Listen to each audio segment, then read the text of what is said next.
നേരത്തിലായിട്ട് ഒരു മനുഷ്യനെ കാണുന്നില്ലല്ലോ പഠിച്ചോനെ. ആളെ കിട്ടിപ്പോയി മതി. ഷാരൂണിനെ ഒഴിവാക്കി മറ്റൊരു വിവാഹം കഴിക്കാൻ കഷായത്തിൽ കളനാശിനി കൊടുത്ത് കൊലപ്പെടുത്തി എന്ന കേസിലെ പ്രതി ഗ്രീഷ്മ കുറ്റക്കാരി. ഹരിഹരസുതനാണ് സത്യം. ഇത് ചെയ്തവനെ ഞാൻ പൂട്ടും.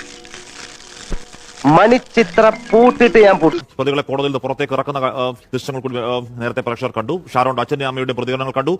അന്വേഷണ ഉദ്യോഗസ്ഥരുടെ പ്രോസിക്യൂഷനെ വളരെ കോൺഫിഡൻസ് ഉള്ള പ്രതികരണം പ്രേക്ഷകർ കണ്ടു. അതിന് കാരണം അത്രത്തോളം വെല്ലുവിളികൾ നിറഞ്ഞ ഒരു കേസാണ്.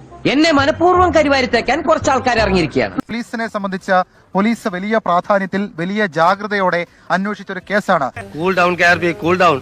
നമുക്ക് പിന്നെ നിയമപരമായി തന്നെ ഒതുക്കാം. തന്റെ കാര്യം ഞാൻ ഏറ്റു. ഈ കേസിൽ ഒരു ഡയറക്റ്റ് വിറ്റ്നസ് ഇല്ല എന്നുള്ളതാണ്.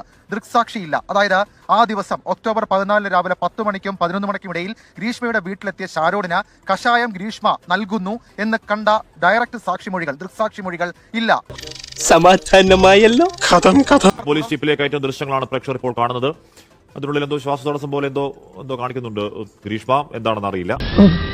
ഒരു കയ്യബദ്ധം നാറ്റുകരുത്. ഷെഫീദ ഒന്നാം പ്രതി ഗ്രീഷ്മയെ പോലീസ് ജീപ്പിലേക്ക് അയച്ച ദൃശ്യങ്ങളാണ് പ്രേക്ഷകർ ഇപ്പോൾ കാണുന്നത്. അതിനുള്ളിൽ എന്തോ ശ്വാസതടസ്സം പോലെ എന്തോ കാണിക്കുന്നുണ്ട് ഗ്രീഷ്മ. എന്താണെന്ന് അറിയില്ല. ഇങ്ങനൊന്നും ചെയ്യില്ല. ദീർഘനാള ഇഷ്ടത്തിലായിരുന്നു ഷാരോണും ഗ്രീഷ്മയും. അതിനിടയിൽ മറ്റൊരു വിവാഹം വരുന്നു. ആ വിവാഹം നിശ്ചയിക്കുന്നു. അതിനുമുമ്പ് ഏത് വിധേനയും ഷാരോണിനെ ഒഴിവാക്കുക എന്നുള്ള ഗ്രീഷ്മയുടെ അങ്ങേയറ്റം കുറ്റകൃത്യം നിറഞ്ഞ മനോഭാവത്തിന്റെ അടിസ്ഥാനത്തിൽ കൊന്നുകളഞ്ഞതാണ്. അഞ്ചാറബദ്ധമൊക്കെ എല്ലാവർക്കും പറ്റേ. ഇഷ്ടപ്പെട്ടെങ്കിൽ ലൈക്ക് ചെയ്യണം, കമന്റ് ചെയ്യണം.